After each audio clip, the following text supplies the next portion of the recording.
Hey everyone, welcome to Checkpoint Achieved. This is episode 13, the weekly gaming podcast hosted by myself, Bryden, Keks, and Gage Paul. New catchphrase? I guess. We'll roll with it. Okay, so this week we're just rolling by ourselves here. Mike is in here this week, but we're going to start off right away with the news. And this week's pretty much a pretty slow week for news. A couple interesting stories out there, but we're going to do our due diligence regardless. Get those stories out there, talk about some terrible things and some pretty cool things as well. And more game releases too, because we need more games in 2013. Yeah, Apparently, we don't have enough. There's not enough. I need to spend more money. Yeah, I already going to be spending thousands of dollars this year on video games, which, well, we'll just say 1,000 plus, because thousands of dollars sounds terrible. Makes me sick inside. But with the new consoles coming out, and a list of great games scheduled for release this year as well, I'm just kind of hoping some of these might get delayed rather than continuing to get all these announcements too. Yeah, maybe a few delays would be good. Maybe on like some smaller things. Yeah, and I mean, the other problem you were just mentioning is the fact that where's the time going to be? Yeah, especially in the no fall. Time to play this. There's so many of these games coming out. I'm excited for so many of them too. I want to play them all. I usually don't get around to playing them all anyway, but I'm going to do my best effort of doing it this year.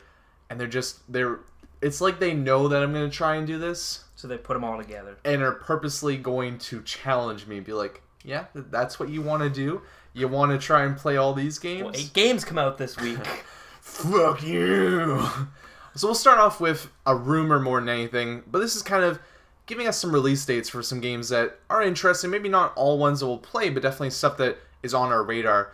And this is a GameStop leak. So GameStop had a listing on their computers. Someone got a hold of it. And now has, found its way onto the internet. So who knows if this is true or not, but the XBLA release dates for 3 games have been leaked, along with a couple other ones too that were a little bit less notable, so we skipped those ones there. But State of Decay, the one that I'm most excited for, supposedly coming out June 5th, which That's close. is not too far away. It's like a couple weeks away. I'm a little skeptical on that one, because they haven't, there's been trailers for the game, there's been stuff that has been talked about for it, but they said it's coming out in June. I usually feel like that would be a later June release, and that's only in a couple weeks from now. That's so like 3 weeks, something like that. Yeah, I'm very excited to play that game, but that's interesting for that one. So that's an open world, or at least semi-open world zombie game where you're a survivor. You're trying to go around rescue people. Yeah, rescue people. Also set up your own kind of just barricaded area. You can choose anywhere, supposedly, that you can kind of like, oh, that looks like a cool DQ there. I'm gonna, set up my shop there, barricade the door and stuff. And that's the thing I've always wanted. Like, that's the thing I really liked about Zombie U when I played it, is you have this survival area that you can barricade and you can really make it your own and try and last. There's so many zombie games out there, and a lot of them have been poorly done. This one, I'm not saying it looks poorly done, but it's a smaller budget game. Yeah, it is. It's XBLA, so it doesn't have the same budget or the same scope as like a Dead Island or a Dead Rising or. Yeah, the Dead. Well, there's like the World War Z, or not World War Z, Wars. What is it? War Z. War Z, yeah, it is War Z. Okay. No, not the movie. Now I'm okay because there's the Arma 3 mod that came out, right? War Z. Yeah. Okay, so there was that one there. But there was also like a mod for that too, and then they like had a separate standalone game that just was terrible when it came out apparently. And these are games that like a mod was being the talk of the internet for so long, the Arma 3 mod, and I'm excited to just see maybe a developer step up to the plate and be like, yeah, we got a pedigree. Let's step up and do this. Let's make this happen. I mean, for me, State of Decay is probably the best looking one yet, so I'm very excited to check it out and play it. It's supposed to be $20, and assuming that that's going to kind of maybe fall a little bit before Summer of Arcade, but be in that type of wheelhouse for them. And I think it's coming out maybe on the PC as well. I'm not too sure. I think that might be actually an XBLA exclusive. The other ones, though, are supposed to be coming out on all the platforms. And the other ones we have here listed as well are Teenage Mutant Ninja Turtles Into the Shadows, which is not connected to anything else. It's supposed to be so it's not connected to the new movie at all? It's not connected to the new movie. I'm spitting possible false information here, but it could be connected to the TV show that's been on Nickelodeon. I'm not too sure. It has the same type of art style, but that one looks actually semi-interesting. With all the games coming out, I'm probably not going to play that one unless we do have some time, because if it does come out July 26th, that is a dead period for us, so might be a chance to play that game, but at the same time, too, not extremely interested in that one. Not a huge interest. Yeah, and then the other notable one we want to talk about was DuckTales, the remastered game. You're kind of not really cold on it, you're not really too excited for it. I'm definitely going to play it. I want to check it out. Never played the original DuckTales. I know it's going to be different, but it's kind of based on the same thing, so that should be kind of a fun game to check out there. But yeah, 3 titles that are going to be coming out this summer. So mark them down if you're excited for them. And again, with a grain of salt, because they could be at different dates. Could be false. Yeah. Those things are usually pretty legitimate, though. They're kind of like the thing that comes out a couple days before, and then, oh yeah, that's the date that we're coming out with, or forces the reveal trailer rather than it actually coming out on the day, maybe a week later or something like that. So there's that there. And more sorrowing news, a game that is going to be coming out this year as well, but the game that we're definitely not going to play is a new Namco Bandai game based on Pac-Man, and it's called Pac-Man Ghostly Adventures. It's a 3D action title, and there's going to be a 2D or 2.5D one for the 3DS, all set for release this fall, and the trailer for this game makes me sad inside. Yeah, that looked awful. It was not good. Music, the jokes being played with like the captions and stuff like that. And you also said he has a nose too. Yeah, he had like a SpongeBob nose. Sticking out. I was just like, no, he doesn't need one. It's all. It doesn't look good, and that's one that we could definitely say, let's pass on that one. But that's another release there, and another release too. Payday 2, Payday the Heist came out. There was the original game on PSN and later on Steam. That was a really cool heist game. There was nothing really like it that I've experienced before. A lot of fun and a co-op game you can play. Essentially, the basics of it was that you would enter into this map with a group of players, either online or in a co-op environment locally. You go in and you pull off this heist. You could do it in kind of a stealth aspect or more guns blazing, but you had to get through these certain areas, get certain things, take the money, and run. And the best part about that game is playing with people and just shit hitting the fan, because it's so much fun to play with people and be like, the cops are in the building, you're trying to hold the building at certain points, have hostages, and things can just fall apart. The sequel to this game, Payday 2, looks a lot better, looks graphically better. It's probably gonna have more stuff going on with it too. Same type of aspects, same type of design, but also kind of like this randomly generated areas, so things will be different. Like they were showing in I guess it was a gameplay demo that came out a couple months ago where they were trying to rob this certain jewelry store where they're getting this tiara, and it was in different places when they were going in for different times, which is really neat, especially if you're playing the same map again. Because you have an idea maybe if there's like 3 spots, but it's like you go for one spot thinking it's going to be there, and you're like, crap, we just wasted our time trying to open up this safe, and now the cops are right at the door. That's the whole, that's what makes this game so cool. Some people are not so hot on this game, but I am very excited for this title because of the fact that it was a really cool original game, and it looks like they've worked a lot on it. It looks like there's a lot more to it. And like I said, if you're playing with people, it's definitely a fun time. It's a game that you can definitely play with people, have a lot of fun playing it. That is a game I'm really interested in. I love the idea of just a heist game where you can pull off the perfect heist or just pull out the shittiest, worst, crying, sad heist ever. Blazing. Yeah, and I mean that you have that difference all the time. Where I'm actually really, the other cool part about this game is I'm not gonna do it, but I know for a fact there's gonna be someone on YouTube that'll make like the perfect heist video where they just get in and out without even being seen, or like the people in the back are like on their knees and they're not saying a word, but the business is still running in the front. Yeah, I can totally see that happening. So I'm really excited with this. What's going to come out of this? It's going to be in August. They don't have an exact release date yet, but that's kind of a good time for it to come out. Definitely a game I'm going to check out too. Hopefully not late August, because we talked about how Saints Row, Splinter Cell, and XCOM, or the Bureau, XCOM, the Classified, are all coming late August. So hopefully this one at least will be early August. Yeah, and very excited for it nonetheless. So there's that one there, and this one, another game too.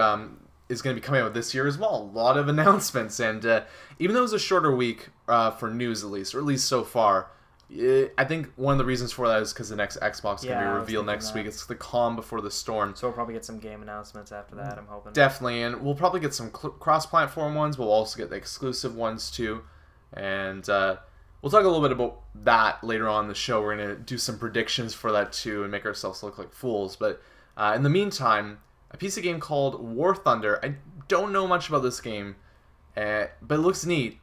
Is set for release on the PS4 this fall, and it's a title described by Gage and Entertainment as a first-person action shooter based in World War II.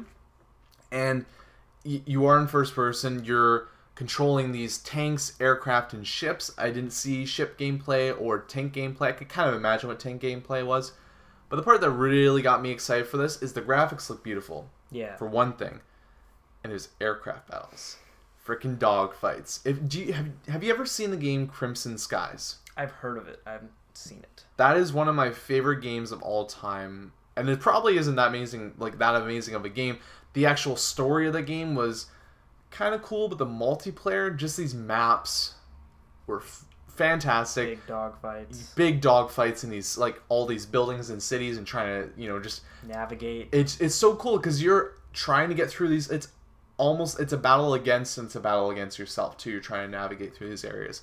Warhawk and Starhawk did something similar, but for whatever reason, those games didn't really stand out to me personally because they're a bit more about mechs and like how you can transform your Warhawk into something else. And I guess the other problem too is there's a very core, interested audience for those games. And when they came out, when I'd play on multiplayer, like I would be good on the ground, but whenever I went into the sky, there'd be people who are great. Yeah, well, there'd be dogfight areas they could play in, but there's also these other maps where you'd be kind of contributing as a Warhawk. You go turn mech and then be shooting guys on the ground. I felt like I wasn't doing my part. And the idea of going back to World War II, fighting in aircrafts, dogfighting with other people on the exact same level, like on the idea that you're both in airplanes, it's just an airplane fight. There's nothing else going on here. You're in this beautiful scenic area. The one that we looked at was specifically in the mountain range. It looked really cool. Yeah, that was a really nice looking area. The mountains looked really beautiful. Yeah, and the thing I get from aircraft games like that is that they always look like Google Maps to me. And that was the one that I've at least seen in a while that actually like looked like it was really detailed. Like Crimson Skies, for example, a game that's like 10 years old now, but there was like this Chicago map where the tops of the buildings were in the skies, and then like below that was just clouds. So a lot of games kind of come with those. Like Starhawk 2 would have space battles, so there wasn't a real ground. You just had these small areas where you could stop at and stuff. So actually depicting real areas in the world is something that I haven't seen from at least a game like that, and I'm hoping to be excited by this one. But I need to look it up more. I'm going to check it out more, see what it's about, because, again, it's a game that's already, I believe, available on the PC, and just something that I haven't really gotten to experience, so hopefully it's cool, but I wanted to share that with you guys as well, because that's definitely another game being announced, so adding it to the just plethora of just all these games, I'm excited, though. I mean, like, I think it's just kind of touching on that, we're joking, saying it's a terrible thing, but it is actually a really... Yeah, lots of fun games are going to be coming out. This is going to be a good year for games. 2012, last year, there was good games that came out, but I felt like it was lacking in ways. And I look back at 2011, where it felt at points, and I wasn't playing as many games, so maybe it would feel different if I was in the case now, but that was an overwhelming year of video games. Yeah, there was Skyrim... Yeah, there's Skyrim, Uncharted 3 came out, Saints Row 3 came out, and Batman Arkham City came out as well. Dark Souls, the most important of all of these. All those games came out, right? And I specifically remember Portal came out that year as well. Mortal Kombat. Yeah, and we're just going back and forth here, and there's a lot of other ones too. But the point being made here, regardless, the fact that I think even Resistance 3 came out that year as well. But okay, besides the point, that all these amazing games came out that year, and then I've shared this before, I played 50 games in 2012. A lot of those games were 2011 games that I just didn't have the time to play. Like, I just slowly picked through them throughout the year. So it took me a year to get back, like, catch up with all those. And I'm going to be more on the ball this year with them, but it's really actually kind of a cool feeling when so many great games come out that it's like you get a choice. It's not like, well, in November, Assassin's Creed's coming out, so I'm going to buy that game. It's like, if you only have a certain amount of money, you can really pick the best title possible. Yeah. It's not like this. That game's like looks kind of cool. I just want something to play right now. July is the only month that I've kind of noted that it feels like that I might pick up a kind of a so-so game just because I might want something. You want something to play. Yeah. But besides from that, the rest of this year is just jam-packed with all these really awesome titles. And, I mean, there will be delays. I guarantee there will be delays. But so far, it just feels like it's a continual add-on. And the other thing that we talked about a little bit is the fact that there are all these other games, too, that we haven't even listed yet on our own kind of, like, measuring of what's coming out that are PlayStation 4 launch titles. There's going to be these next Xbox launch titles, too. And there's going to be stuff at E3 that's like, yeah, this is a next-gen game, and, sweet, that's going to be coming out, too. Like, each week, we've been talking about, like, Wolfenstein's supposed to come out this year as well. Like, it's just so filled with all these great titles. And we're already talking about the fact that we're already jam-packed. But there's about, like, I feel like 10 or 15, maybe even 20 games that could be good. Could be delayed. Those are the ones that are definitely going to be delayed rather than the ones that are set in stone right now. But games, nonetheless, that are going to potentially even come out this year and just add to the deluge of just, holy crap, it's like this tidal wave coming in. So just adding to that, another game, and this one is probably the biggest one, the biggest story this week, is that Gran Turismo 6 has been officially revealed. It's coming on the PS3 this winter. That was an interesting, kind of note by them. They didn't give it an exact date. They didn't say fall. They said winter. And knowing that the Gran Theft, I always get these names confused. The Gran Turismo series has had delays in the past. This could be a potential delay, but it's for the PS3, which has been reported on. I don't know if we've really touched on it that much because we're waiting for the actual official news to come out. But it's the 15th anniversary of Gran Turismo series. They announced Gran Turismo 6. It's going to look beautiful. It's not going to be next gen, which is kind of a little bit of a disappointment for maybe someone like myself that will have next gen right away. But they're smart with that. They're coming out onto this platform that has hundreds of thousands of consoles in the wild. And the Gran Turismo 5 was the best-selling PlayStation exclusive, which might surprise some people, but just shows that people love that series. So yeah, that's a really interesting announcement there. And kind of one that we saw coming. They've also said that there's a potential for a PS4 release of this game, but it sounds like if they do it, it would be like a year or two down the road. Just up-res it a little bit. Yeah, because they're saying that we're going to focus on this. Maybe we'll move on to that later, or we'll just create a completely new game. And so I wouldn't get your hopes up if you were interested in that for the PS4, but that's probably still really cool for lots of people that a new Gran Turismo game is going to be coming out. And winter this year. And we usually talk about this at the end of the show, but let's throw it in now. We got question of the week answers this week, but we're going to actually ask a question of the week right now. And the question is regarding Gran Turismo 6.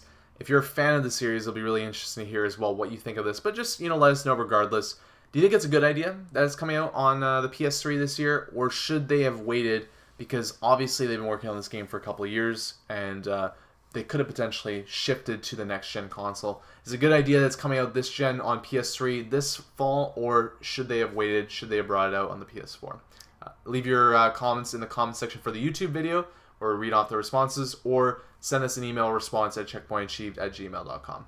What do you think regarding that? I think it should have come out on both next-gen and this-generation consoles. There's a lot of split games coming out, too. Yeah, one of those bridge the gap games. That would just sell even more. And I mean, because you're not fooling anybody by doing that, but someone that buys a next-gen console that wants to have a racing game, even if it isn't the prettiest thing, if you can up-res a Gran Turismo game and you can buy that on day one, that's a big selling ticket. Even if you get on the PS3, the fact that you could get a better-looking version and sell like that, this is a better-looking version for the PS4, makes me as a buyer, maybe if I'm, a big racing buff, that might actually shift me, because people are like that too. If you got a lot of spare change rolling around in your pockets and you're a racing fan, people have literally bought Gran Turismo 5s just to, they bought PS3 to play Gran Turismo 5 essentially. So it could have been the same thing for the PS4 there as well. But yeah, big news there too. And besides from that, there's been a couple of fiscal quarters ending, and we've gotten some information regarding Ubisoft and Take-Two's sales. And we'll start off with Ubisoft because they've officially said that Far Cry 3 has been a success. We kind of touched on that before. They had really good overall sales for that game. Officially selling 6 million, shipping, not selling, which means that they're in stores. They've shipped them out, not necessarily sold, but you can imagine probably like 5 million or 5.5 have been sold a Far Cry 3, which is pretty good.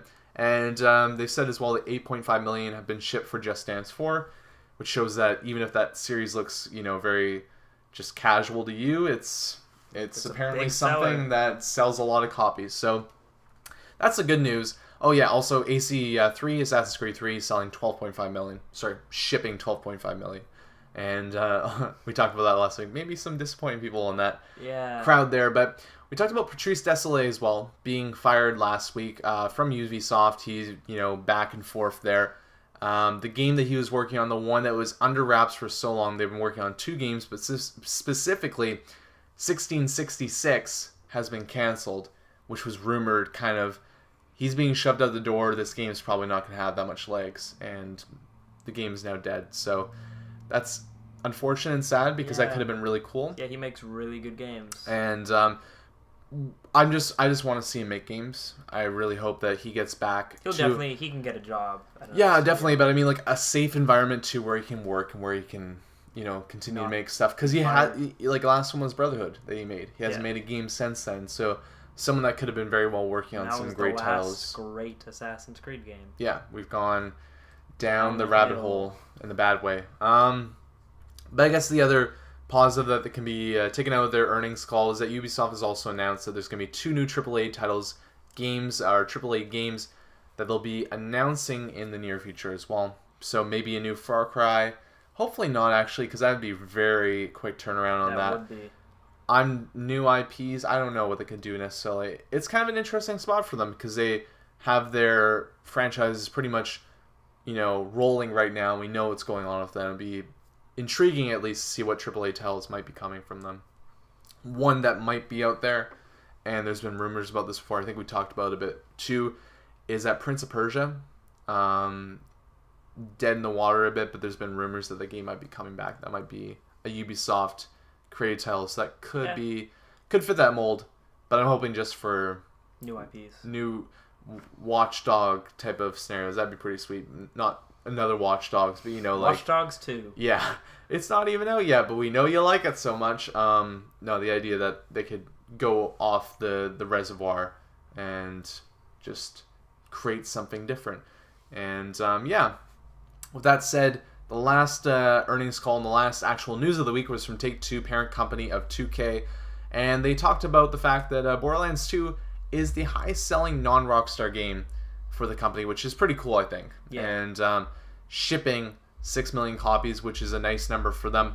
On the negative side, which is not too surprising because the game was one that people were excited for, but had a big budget, took a long time to come out. Max Payne 3 has shipped 4 million copies, which might sound good, but apparently that was That was a big loss, apparently. Big loss has actually made them go more even than anything this quarter with all the great games that have come out. So, there's that there. And then there's also Take-Two also noting the fact that Bioshock Infinite has shipped 3.6 million copies, which great to hear. That game's going to continue to do well, and they also expect big things out of Grand Theft Auto 5. Yeah, this fall, which I expect big things too. Yeah, that's going to be the big ticket item for them there. So, with that said, that's the news for this week. With that said, we'll move on to some new releases this week as well, where there's actually quite a few games coming out, and specifically the biggest one that I've had some time to play this week is Metro Last Light. Really cool game, and we'll talk a little bit about that in the Game Spotlight. But besides from that, Death 514 officially coming out this week. It's been in beta on the PS3 for some time now. It's the first-person shooter that's connected to the EVE Online, and that's cool to see that the game's actually gone live. So that's interesting. Probably a big deal for a lot of the EVE. Yeah, it's an interesting kind of connection they have between those two games because you have currency and people working, together to, acquire currency. Yeah, I don't know. I'm trying to sound like I know something about the game, but essentially, from what I understand, you can actually fight battles. Like, you can command people to fight battles on these planets and stuff in Dust 514 from EVE. So, I think it's kind of a cool dynamic that they have there. So, the first-person shooter guys can play the first-person shooter, and then you got the EVE Online players that can continue to play on EVE Online and just have another wrinkle to that massive game. So interesting dynamic. Yeah, definitely. And again, I don't know that much about. I know it's kind of like this back and forth tower defense game. It's called Anomaly 2, coming out for the PC and Mac this week. It's a real-time strategy game where, from what I understand, I don't really know that much about it. It's supposed to be based in the future, but from what I understand, it's kind of like a tower defense setup where you do tower defense, and then the other team, or like the CPU, you'll have cases where they come and attack you, and you have your tower set up. But there'll be other times as well that you're actually on the offensive, and you have to get through a tower defense setup. So interesting. Yeah, I mean, I don't know a mass amount about this game, and it hasn't been a big title set for release this year, but still interesting. And yeah, maybe I'll look at some trailers to get a little bit more knowledge on that one too. Sanctum 2, another actual tower defense game as well. This one's a first-person shooter rather than a strategy game. And I saw a bit of this game. It looks weird. I don't know how to really explain it. It's a PC 360 game. It's kind of back and forth between you're setting up these defenses, but you're also interacting in the game as well, and you're shooting people and stuff, and it doesn't look too good overall. But yeah, it's really weird that two tower defense games that are like same week. Yeah, and they're like not tower defense games officially. They're like these spins on kind of interesting. Definitely. A couple DLC games coming out, or DLC 2 games coming out as well. Metal Gear Rising: Revengeance, getting another piece of DLC, Blade Wolf, coming out. And there's going to be a new playable character in Borderlands, where the Psycho Pack is coming out this week as well. And that one I won't be checking out, but I still have to get around to playing Borderlands 2 too. So maybe I'll see someone else playing as them, which will be interesting possibly. But yeah, it's the new releases for this week. There's some interesting titles on there, and a good, healthy amount too. But we'll move on to the Game Spotlight. And as I said, I've been playing Metro Last Light this week. And Gage, you're going away to Hawaii in a couple days. So we didn't really plan to do any spoiler cast on this. We might do a spoiler cast. We have not had Arling on the show yet, but he's my friend from a distance from the YouTube verse. And he's in Norway, so they haven't actually gotten the game yet. Possibility there that we might do a spoiler cast for Metro Last Light, but if not, I'll definitely do a game review, or a review lounge as we call it, for that game there. But I thought I'd kind of just detail my experience so far with Metro Last Light thus far. So I showed you a bit of the game too, and did you have any questions regarding like what you saw overall and just the game in general? Yeah, I was just wondering what the objective, like what is the story? Okay, yeah, so this game essentially is based in Russia, post-apocalyptic. They don't really go into the details specifically of what type of apocalypse happened. In the first game, there's these, I don't know if you want to call them beings or creatures called the Dark Ones, and these, we'll call them people, are essentially this kind of race that have been spurned out of the fact that the world has now been trashed and all radioactive, and they can live on the surface. And it's kind of essentially the idea that humanity's moved on a bit. Now humans are kind of like the race that is just trying to survive, right? They're living in the metro stations, and they're fighting these dark beings, and also all these just crazy radioactive animals as well. Not really that big of a chance from it. It really kind of seems like you're going extinct in the first game. Your Artyom in the first game, that's the character's name, and in the second game too, he's the character that comes back. He's got some sort of connection to the dark beings, as all games are. You're the special person that has that weird connection, weird affinity to the creature you got to take down. And yeah, I'm assuming that there's, from what I understand, because I haven't played the first game full, like all the way through. I've only played a couple hours of it. But from what I understand, there was a choice you can make at the end whether you killed them or another option. And they chose to go that everybody, you just nuked all the dark beings, and the world is even more shittier now. And yeah, that's kind of where the second game starts off here, where they're supposed to be extinct, but there's rumors that there's another one. There's like one still alive, one still just kind of hanging out in the wasteland that you've created, or like the big just destruction site that you've just pillaged, and yeah. It really was your choice to do that as well. And yeah, you start off the game and you go to see if you can kind of see what this animal's about, or the being's about. You run into me, you got someone running shotgun with you as well, and things go sideways from there because you try and catch it, you get knocked out, the Nazis in the game capture you, and it's essentially you're trying to get back to your people at this point. But yeah, the game's kind of set into this post-apocalyptic time zone that is really unique, and I don't know if it's too many years ahead, but it is based in the future, like I said.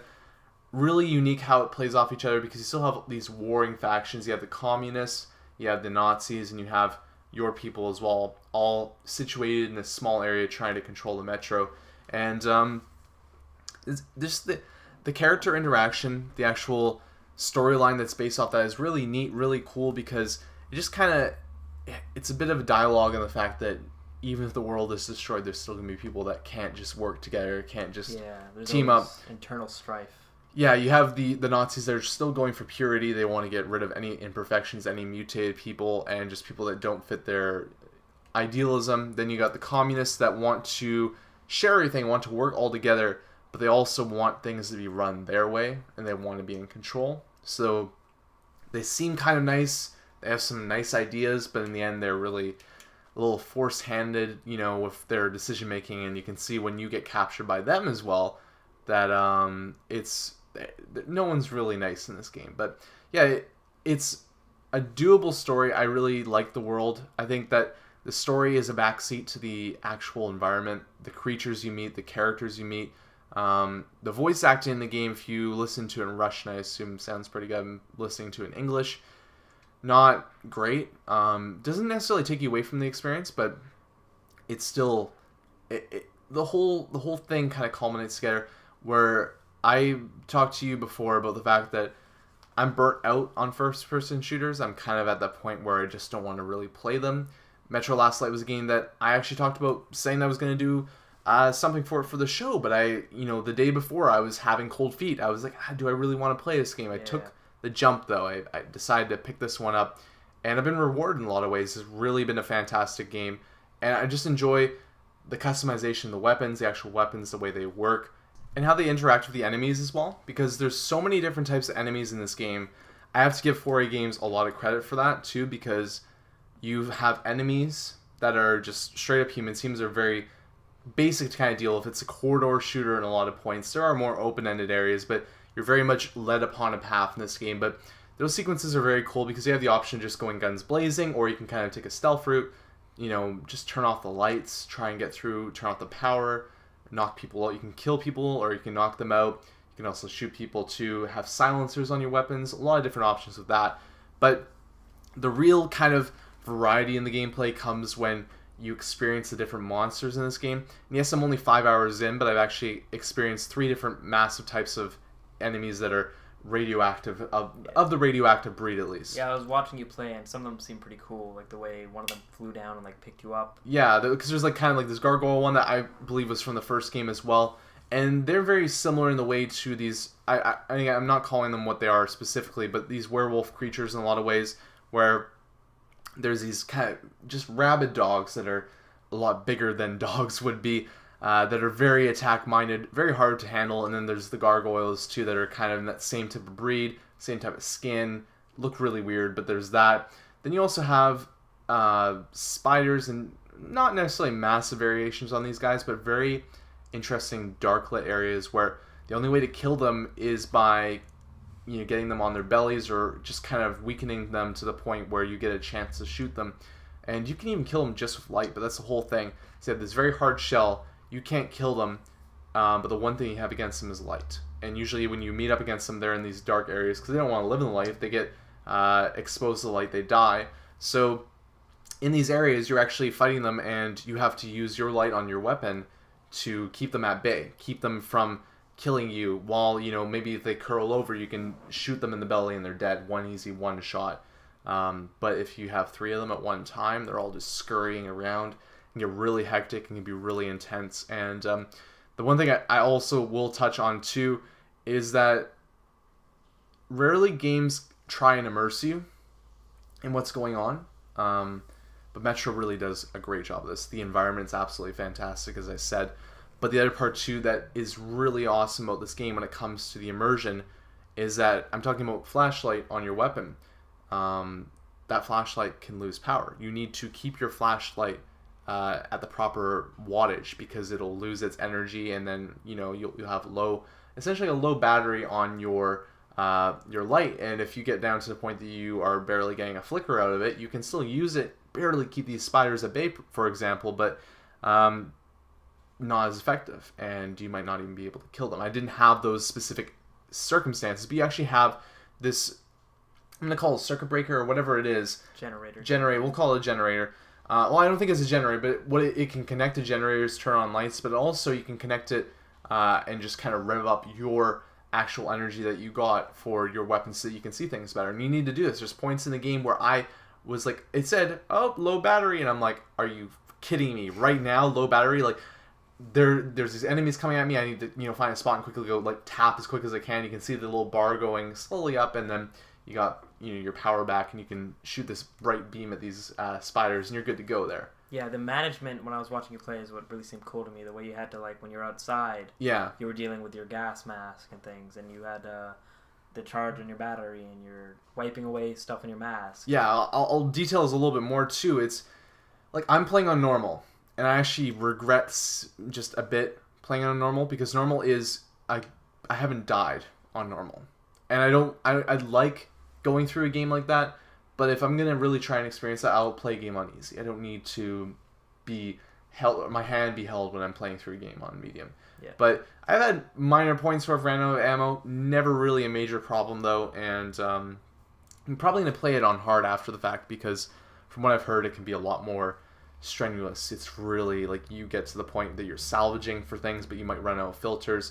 So getting into those points, you go outside. This world, you cannot breathe the air outside. And you have a gas mask you have to wear, and it has a filter on it. You can pick up filters, but this filter is only going to last for a certain amount of time. You need to switch this filter out, which is another thing that you're in a battle. And it's like, beep, beep, time to change your filter. And you're like, no, not time to change my filter, time to kill these people. So there's that there. If you shoot a shotgun really close to an enemy, blood will land on your gas mask. It'll just quite literally just drench your vision, so it's either really red and it's hard to see, or there's actually blood just kind of blocking the way. Maybe mud, different stuff too, where you can press LB and wipe it off, and with your hand, quite literally, just drop it off across, and there'll be some stuff left on the side, but that's kind of what this game's all about. And it does impair you from seeing stuff too. There's that there, and then there's the fact as well that you're balancing all these things. Your gas mask even can get damage on it too, where it's harder to see out of it. You might want to find a new gas mask, and you're going through these cobwebs inside, hard to get through them. You have a little lighter that you can use to burn them, and then it's easier to get through. And you can also use it as like a last ditch, like holding it out, like, crap, I have no energy, but I'm just using this to keep them at bay. These are just the things that I've experienced in this game. There's probably a bunch of different stories regarding that too, where it makes the game. It makes this game that much more entertaining. Yeah. And I think the best thing that I've heard from other people is that Metro 2033 had shooting that brought you out of the experience, whereas Metro Last Light, the shooting is completely serviceable, and I enjoy doing it because there's actually all these options with weapons to change my weapons and switch them up and do different things with them. But at the same time too, I get to enjoy my experience that I'm having. And that's a really great experience I'm having right now. The story, it's not your Pulitzer Prize, amazing, just absolute fantastic adventure going on here, but it is definitely a really cool time I'm having with this game. And like I said, the environment is what just sets us off. And I think you could tell too. I showed you about 10 minutes of the game when we're playing outside in the wasteland. I was trying to find some fuel to cross across this little I guess it was platform that had, you can call the thing over. If you have fuel, you can slowly go across it on the string, and I think you could probably see from me playing it, I was totally into it, really just like trying to scavenge to find things, and it's a lot of fun to play. It's definitely really, I recommend it. So if you have not picked this game up, my earliest thing I can say is that I've had, actually, one thing I will note is I've had small issues with the game. One time it hard locked my PC, which meant that everything froze. I had to start it over again. Another point, I got frozen in a certain really important part of the game. It couldn't move my character's view of direction, but couldn't shoot or anything like that. Had to actually stand in one spot to get through that area. And there was another point too where the NPC just wasn't interacting with the actual, like, oh, you gotta climb up here and get his help. He wasn't doing it, so I had to restart that whole chapter. that's in 5 hours of gameplay. I've had those 3 experiences, so hopefully the game doesn't turn me sour any more than that. Like, I feel like this game is close in a lot of ways to being on the level of Tomb Raider this year, in regards to just a really enjoyable adventure that isn't as just all intensively soaking you in as BioShock Infinite per se, but still completely serviceable, a lot of fun. I'm having a blast playing it, and I think that's kind of what we shared when we played Tomb Raider as well. It was just a really good game. Yeah. This is a really good game with technical issues, and if you can play on a PC, do that, because this is one of the few games I've actually bought PC over console, and I can totally see the reasons why this is better on there. So. Yeah, but that's pretty much my experience so far. The game definitely seems really interesting. Like, it seems something like that I would really like. I like the small micromanaging your It just makes it that much more. Yeah. It's hard to explain, but if you compare it to other shooters, there's points where you get bored. And I love when if a game just bashes me over the head with realism, then I get frustrated, because it's probably going to make me enjoy my time a lot less. Yeah. But this game does the perfect amount where I'm actually chuckling. Like, when I get blood on my mask and I can go just quick wipe. And it's such a cool animation too. I wish I could, physically show you guys right now. Check it out if you can. It's just so awesome. Charging up my just energy for, my weapons. Really cool. All this stuff makes it that much more fun. Minus, hopefully, like I said, I don't run into any major issues. I'm probably going to give this a pretty good review when we do either a review for this game, a review cast possibly. Actually, probably not a review cast. This is another thing we're throwing around too. For other games that don't really deserve a spoiler cast, we'll do a review cast. But it's either going to get a review lounge, which will be like a 10-minute segment in a future show, or our friend Arling from Norway will play through it. We'll sit down, talk cross-continent, see what our experiences were for that, and maybe do a spoiler cast for that game too. We'll wait and see, but so far so good. Game you should pick up. And if you don't feel like you should pick it up right now, check it out when it's $30, because it probably will drop in the near future. Well, not near future. It'll drop in the summer or something like that, or in the fall. If you got time, then I really do recommend it. It's a lot of fun. So, yeah, that is what I've played this week, pretty much in just all its entirety. That's all I've been able to play. And we'll move on to what we're playing. But it's going to be a pretty short segment because, like I said, I've been playing Metro. Pretty much just spilled the beans on my experience of that. What have you been playing this week? I haven't played much. What I have played is Star Command for the iPhone and iPad. Yeah, and is that the one that's kind of like similar, has Star Trek vibes to it, or? Yeah, it's kind of like FTL. Yeah. If you've heard that too. It was originally a Kickstarter thing, and I've heard some bad things about the way that Kickstarter went, but the game's fun, and I didn't know about the Kickstarter thing, so I don't care about that. Yeah. So pretty much you're managing a ship where you start out with, you have a engineering room, an engine room, your head command area, and then one gun. And you can upgrade them, you can assign people to different areas. So like, for example, as you're battling other ships, they can try and invade you while they're shooting you. So if you get invaded, only certain people can shoot, while other people will just stand there and get shot. So you have to like reassign them to different rooms so then they can go shoot. And it's all about micromanaging and then playing like kind of like a mini game. When you want to shoot, you'll have to like line up your shots and everything. And it's pretty hard. It's hard to manage everything on the small screen. Yeah, would you recommend an iPad over? Yeah, if you have both, I definitely play it on the iPad. And I've heard things regarding just the level of frustration that it can bring sometimes. It's really, it can almost seem unfair. Yeah. Like, for example, I was playing it earlier and I was dying, and I had no reason why I should be dying. My ship was fine, my captain was fine, all the people I needed to keep alive they had good health, but it just stopped, said game over. So comparatively then to FTL, I didn't play that. I saw it and I played, I think, the first mission. Yeah. I think FTL is better, but this is still pretty good. I've put a couple hours in FTL and I really enjoyed it, and I felt like that was a fair game. Yeah. So if I've already got that experience, do I really need to, just saying like from the perspective of not knowing much about this game, would that be something that I should check out for my phone if I have it? If you liked FTL and you want another game like that, if you want more on the go, yeah, then yes, I'd recommend. It's $2.99, fairly cheap. I've put a couple hours into it now and I'm still enjoying it. Cool. But it can be frustrating. And as soon as you're like having a frustrating moment, just quit out, do something else. Yeah. That's what I've been doing. Definitely. FTL as well, just to know, is going to be coming to tablets and I think iPhone as well. So that'd be kind of cool if that game comes there, because that game feels like you could play it on the go. Yeah. So yeah, that's what we're playing this week. Pretty simple, pretty basic. You're going away to Hawaii next week. So just kind of note this before we get to the question of the week. We're going to be doing things a bit different next week. We're not going to actually have a show as, let's say, a regular show, but the next gen Xbox is going to be revealed on Tuesday at 10 a.m. and I'm going to be watching it live from my lovely computer here. You're going to be across all the way over in Hawaii, though. So what we're planning to do with that, and we obviously have other people on the show from time to time, but that's an early morning. That's hard to get people together.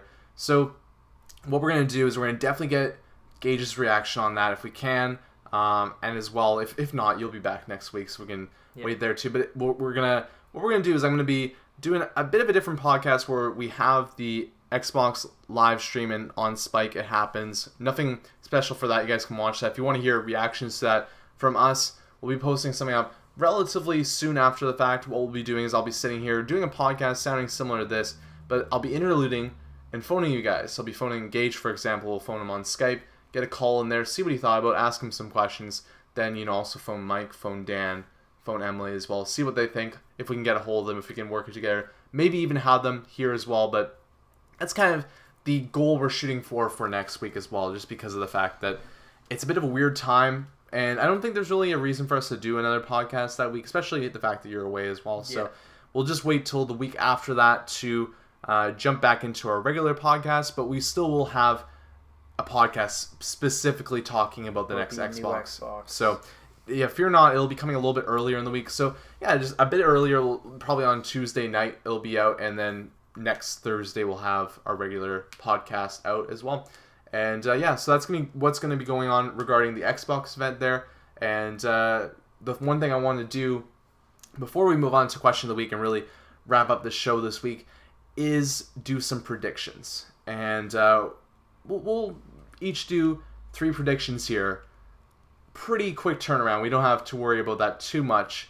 But we'll predict it, put some things on the line that we think they're going to be a part of the next Xbox, what they're going to show potentially, and just be completely made fun of and look like fools. Yeah. So yeah, we're going to do that now, and then we'll move on to the question week as well. All right, so we took a couple minutes here to kind of deliberate and figure out our 3 predictions as well, and we came up with a couple extra ones too. So what we're going to do is we're going to go back and forth now.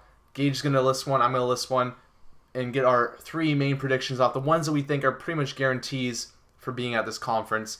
And then we got 2 long shot ones too that we have seen kind of inklings that maybe something will be connected to it, but really to see it at this conference, it would be that would be big to see it at the conference. It would be big and also be crazy and just unexpected at the same time too. Yeah, out of nowhere. All right, so we each have one game announcement. What is yours? Mine is Halo 5. And Halo 4 came out last year. Yeah, it's only been a couple. It's not been that long. It hasn't even been a full year yet. Yeah. So, what's your prediction specifically for this? Give us the specifics of what they're going to show us at this conference regarding Halo 5. It'll probably be something really small. Maybe you'll hear Cortana's voice, but there won't be any images of them, and they're just the Halo symbol. Yeah. So just like they'll be like, and Halo 5's coming, but they won't really. So they're just gonna kind of tease it. Yeah. Nothing too big though. Nothing big. That's a safe bet. Yeah. I've got a safe bet too, but mine's a little bit more pinpointed. There's gonna be a new Forza game coming out for the next Xbox, and it's gonna be a launch window title, not a launch title, but it's gonna be coming out within the first 3 or 4 months roughly of this new console coming out. And the reason why I think this is because Forza Horizon came out last year, but that wasn't the main guys working on the game. The regular studio working on this series took a year off from making the game, and it just kind of seems right. It seems to me like that would be a game that we would see at this conference as a big title. People love racing games. We kind of talked about Gran Turismo, if it was coming on the PS4, being a big kind of just something to draw attention of lots of people. So my guess is that there's going to be a reveal that Forza is going to be coming out, whether it's going to be Forza Infinity or, you know, a bunch of different names. I'm not going to call it by a specific name, but I'm saying that there's going to be a new Forza game coming out for a launch window of the next Xbox. Yeah, I could see that happening. The last Forza, or one of the previous Forzas, was a launch title. Yeah, Forza 2, I believe. Yeah, and it did well for them as a launch title. So. What's your second one? Mine is Kinect in the Box, which sounds like a children's toy, but I think that every Xbox will come with a Kinect. And this is gonna be revealed at the conference. They're gonna be like, your Xbox is gonna come with a Kinect. Yeah. I think so. I think that's actually kind of bold, but I'm excited to see that because that's also kind of scary to someone buying it. But I'm interested to see how they spin it, because it isn't something that they come out and be like, and guess what, everybody, the next Xbox is gonna have a Kinect in every single box. Cheers. Yeah. From the stadium. Not gonna work like that. It's gonna be like they're gonna show their Kinect stuff and be like, and guess what? You don't even have to buy one because it's gonna be in your box already. Yeah. So they'll go that way. Speaking of boxes, PS4 event, no PS4 shown off there. I'm saying at this conference, they're going to be showing at least the outside of this. It might not be the real system, but they'll show and reveal the next Xbox. They'll be like the actual console. And the Xbox blank is, and then, you know, show it off. They'll have it there on stage, and I'm not saying it'll be in a glass container or like, you know, have some sort of drape over it or walk down the stairs and do a bow. I have no clue what they're going to present it in, but I know for a fact, or at least I believe, they're going to show off the next Xbox. Yeah, I could definitely see them doing that because a lot of people were complaining about that at the PS4 conference. I didn't care. I was like... Yeah, I didn't care either, but tons of people did, apparently. So Microsoft has to see that and be like, oh, we should probably, like, show them the actual thing. Yeah, they were also doing jabs at them too when that happened, saying like, why didn't they show off the PS4? So it kind of seems like that's something that they have primed and ready to go for this conference. Yeah. Especially it being closer to launch rather than the PS4 being shown off. Or not the PS4, but the PS4 conference happening in February. This is closer to probably the final design. Yeah. So your final one? A subsidized console. So some sort of thing where you can sign up for their cable program. Yeah, we didn't even... This is one of the things. We almost feel like it's a given, but it sounds like this is going to be a cable box too. We'll throw that in there as well. This is kind of connecting that...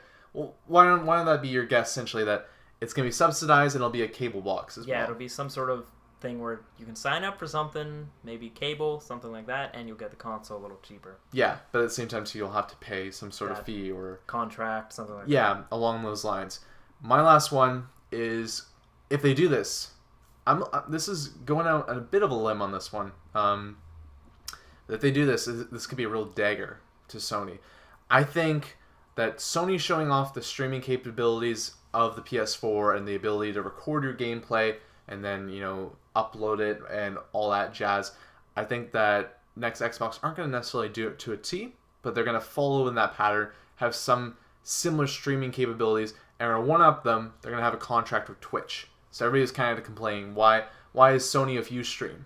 Well, I think the reason why that was happening there is because Xbox already nabbed Twitch, which is considered the best streaming platform there is right now. So I'd expect, and my prediction is that Twitch is going to have an agreement with Xbox for the next Xbox to have streaming capabilities for the next Xbox onto Twitch. Yeah. So those are our three predictions. Not necessarily safe, but ones that we feel pretty confident about. We have two more, though, and these are long shots, but ones that we've kind of seen rumblings in the water that lean to it. They might not even show it off. They might be at E3 or something like that. One of them, though, the COD, Call of Duty Ghost, they said in the Call of Duty Ghost trailer that they'll talk about next-gen consoles at the Xbox event. Have not said anything about the PS4. Now, what we're thinking... This is a long shot too, is that it's supposed to be coming out for the PS3, the 360. I don't know if it's coming out for the Wii U or not, but the PC, it's covering all the bases. We're thinking that maybe Microsoft does a deal with the devil, signs this big, you know, gives Activision lots of money and says the next gen Call of Duty will... Only on Xbox. Yes, only on Xbox. No PS4 next gen one for Call of Duty Ghosts. Next year, whatever, they'll probably go back to the same old, same old. But for Call of Duty Ghosts, we're giving the long shot prediction here is that it will be an exclusive, next-gen exclusive. You can still play on the PC, but next-gen exclusive to Xbox and PS4 will be left out of that equation. And that would be huge. Yeah, I don't know if that's necessarily a good thing to happen. I feel like that if that were actually to happen, that would be a bit crazy. And that's why we're not necessarily saying it's one of our own 3 predictions. It's kind of like the long shot one. But there you have it for that one. Now, the second one is the one that we're kind of saying it could happen at E3. And it could never happen, too. But Rare is supposed to be working on a new game for the next Xbox. Rare is owned by Microsoft now. They've worked on those Kinect Sport games. Banjo-Kazooie Nuts and Bolts. Also, Perfect Dark Zero. Yeah, they've worked on... You're naming them off there. But they've worked on stuff. And I don't think any of them have been real home runs or anything like that. I enjoyed Banjo-Kazooie Nuts and Bolts. Yeah, I didn't touch it, so I can't give a here or there. But I really want a Banjo-Kazooie, like a true kind of... just not necessarily a remake of the older games, but just re-envisionment of like modern day adventure game with Banjo-Kazooie, not car oriented like the old games. And our long shot guess here is that at the Xbox event they will have Rare come out and be like, and for the next Xbox there will be a Banjo-Kazooie game, not Banjo 3E or something like that, but just Banjo-Kazooie. And it kind of be like the reboot of the series. They could wait. They could wait to do that. Or they could not even do that at all. But the fact that Rare is working on a game, I think that there is a market there to make a game like that. Honestly, I'd rather have them announce Nuts and Bolts 2. You're insane. Go back and play Banjo-Kazooie 1 or 2. Okay. And you'll see they're a little dated. And, well, yeah, it's because it's an older game now. Nuts and Bolts is like this weird amalgamation of like a racing. I had so much fun creating cars in that. Like, I created the same car. Like, create a fast car, put wings on it. Yeah. That's what I did with every car. But I would fly up to the top, jump out. Fly up to the top. I did that for hours. Okay, well, I'm glad. Simple. So maybe we're split. Your prediction is Nuts and Bolts 2? I hope. And mine will be Banjo-Kazooie Reboot. But again, long shot. I don't even think they would show this at this event, but I'm just kind of like, maybe it'd be cool if they showed that. You know it'd be a great reveal? What? It's just a black screen, and the Rare logo starts out really far away and gets closer, and it's the banjo, that banjo music from the intro. Like, yeah. That would be... That's my... You're there. You're like... You're at EB Games pre-ordering as that's happening. You go from Hawaii, cross the water, I take a plane home, pre-order the game, just... Give them like $1,000. Yeah, there we go. Good. Console. Yeah. That's our predictions. We'll come back to it not next week, but the week after that, and just kind of mull over how stupid we are. So that is that for the predictions there, and we'll move on to the last segment of the show. No actual emails this week, but we had question of the week, and that was, what is a big release in the past that has ended up disappointing you? And we got some good responses on the YouTube channel this week. We had Modern Warfare 3. A lot of Modern Warfare's strewn throughout this, because I think there's Call of Duties. Yeah, and that is true. Black Ops 2 was another one. FIFA Street was another one named there. Madden 11 was another sports game. A lot of those annualized franchises eventually wear on people and make them frustrated. But the interesting ones I liked here, the main comments that I really enjoyed, was that Linkin Park 79 says LA Noire, it had so much potential. We all know how I feel about LA Noire. That made me sad a little bit, but that made me laugh. That's a fair thing to feel, because that was a game that I think a lot of people were really excited for. And we got Yoshi as well. He very on the spot this week as well with another nice long response. He said, "From what I've played and seen of Halo 4, it didn't live up to all the hype and press it was receiving. Much like any Call of Duty game nowadays, there was just no freshness or intriguing gimmick that would really entice me. Modern games are now sold based on prestige and history rather than interesting new ideas." I have to disagree with that. I quite enjoyed Halo 4. Yeah. I disagree with you, because like I enjoyed Halo 4, but I think we talked about as well that things are in a vacuum a lot of times. Yeah. And Halo 4 is kind of like the game that feels like it's going on a bit too long. Like, I know they're starting another trilogy. I didn't play throughout the whole game, so I can't say. I just feel like I'm also not really counting the story here. I'm just talking straight up multiplayer. Yeah. Because that's my favorite part of the Halo games. That's your jam. that was the best defined game for Halo. Like the best controls, best feel of the guns since Halo 2. That does make a lot of sense because it really is refined. I think that a lot of games do that. You get that next one out and it's just refined. It's better. But at least, I don't know, like I'm taking what he said and going devil's advocate on there for you, that I feel like the trilogy was complete. They came up with these extra interesting different stories that were side to the main plot of the Halo 1, 2, and 3. But then starting another trilogy over again now, I'm interested to see where they go with it, but I don't care. Like, you look at the 3 Halo games came out, the absolute mayhem for those games when they came out. I was at the launch of Halo 4. There was a lineup for it. There was excitement for it.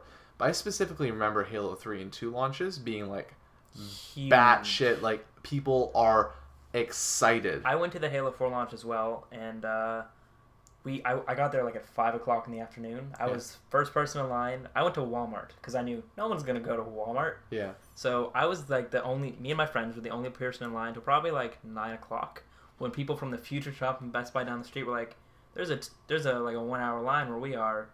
But Walmart, there's like 3 guys sitting there with a pizza. That's pretty good.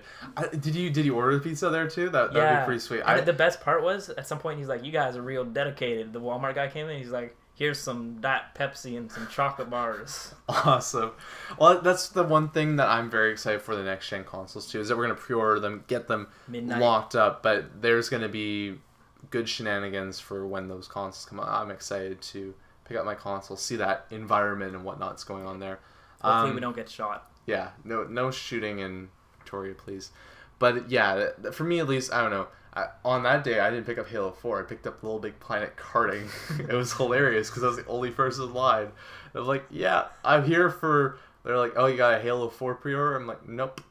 Here for Little Big Planet karting. People are like, you crazy. The reason why I was doing it is because I was doing a walkthrough for the YouTube channel, which actually did pretty good. So I was happy with that because everybody else was doing Halo 4 that day. I did my Little Big Planet karting, but I got to experience it still, which was kind of cool. And I like going to midnight launches. I also went to Assassin's Creed 3 launch. The best midnight launches to go to are the midnight launches where you are not getting the game. Yeah, you're just there to soak it in, there to see the experience of people just going like, oh my god. I went to the Skyrim one, and I had just bought Dark Souls, so I decided not to get Skyrim. You're like, they're the same game, pretty much. Well, I was just like, I'll get Skyrim eventually, but I'm still playing Dark Souls. Yeah. So while I was there, everyone was like, I'm going to be a Nord, and then they turned to me, and they're like, I was just like, yeah, I'm not getting the game. I'm going to be a Dark Soul. I'm going to be a Dark Soul. Yeah, I bet that went over well. But no one really bothered me about it. It was just like, oh. Everyone was nice about it, but they're like, oh, I see. Yeah, just like turn away from you. I was like the person they didn't want to play with, but their mom said they had to. But yeah, that's the questions for this week. We've already kind of touched on, our question for this week regarding Gran Turismo. Do you guys think it's a good idea if it should be coming out for the PS3, or should they focus on also making it for the PS4? YouTube video will be coming out for that, so you can leave your comments there, or you can also send us an email. Not even about that, but just anything. And send us an email at checkpointachieved@gmail.com.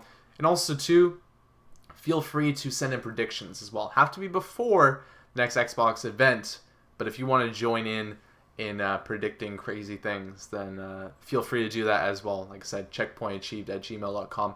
But that's pretty much it for this week. I hope you guys enjoyed the episode. We'll be back next week with that kind of weird Skype / just reaction podcast. It will be episode 14, but it'll be a very different episode than what you guys are normally used to. And then we'll be back with 15 the week before Remember Me comes out, and you'll be back as well from Hawaii. So we'll get your official opinions in studio about what you thought of the next Xbox as well. But until then, guys, hope you enjoyed. You can follow me on Twitter at Brydo, BRYDO0, and on YouTube at the very same name. And Gage, you can follow at whatever your thing is. Gage24Paul. Yeah. I have one tweet. Nice. It's about injustice. I forgot to follow you before, but I'll definitely get around to doing that now. But that's it for this episode, guys. I hope you enjoyed. And like I said, we'll be back next week with our impressions of the next Xbox. Bye.